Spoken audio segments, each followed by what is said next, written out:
बखैर है अजे अलामा मोहम्मद इकबाल बड़ा बेटी यार शिदा मैं को एक गाल दी समझ नहीं आती। मैं बड़ा परेशान थी बेटा सोच सोच के।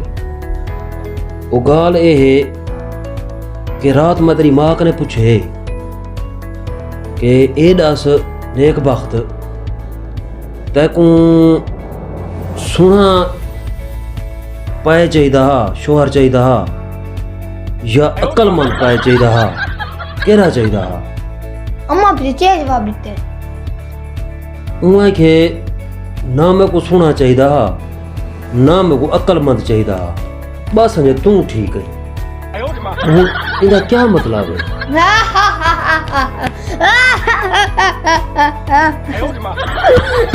ना तेरे खिलने का मकसद क्या है? वो है कि तू बेवकूफ है बस तू ठीक है। अब ये क्या मतलब है?